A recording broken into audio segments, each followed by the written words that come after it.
காங்கிரஸ், விடுதலை சிறுத்தைகள், கம்யூனிஸ்ட் கட்சிகள், மதிமுக இன்னும் சில கட்சிகள் அந்த கூட்டணியில் இருக்கிறது.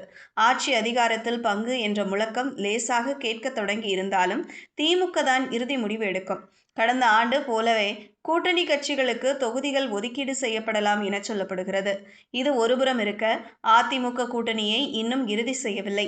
பாஜக மற்றும் ஏற்கனவே பாஜகவோடு கூட்டணியில் இருந்த ஐஜேகே, தமாக உள்ளிட்ட கட்சிகள் அதிமுக கூட்டணியில் இருக்கின்றன.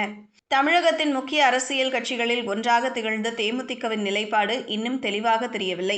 கடந்த மக்களவைத் தேர்தலில் அதிமுகவுடன் கூட்டணியில் இருந்த தேமுதிக, சட்டமன்ற தேர்தலுக்கு இன்னும் காலம் இருக்கிறது. இந்த மாதம் 9ஆம் தேதி கட்சியின் மாநாடு நடக்கும். அப்போது கூட்டணி குறித்து பேசி முடிவெடுக்கப்படும் என்று கூறியிருக்கிறார். இந்த நிலையில் தொகுதி பேரம் காரணமாகவே அதிமுக, திமுக அழைப்பு விடுத்தும் பதிலளிக்காமல் இருக்கிறார் என்கின்றனர். கடைசி நேர பேரத்துக்காக தேமுதிக இவ்வாறு செய்வதாக விமர்சனமும் எழுந்துள்ளது.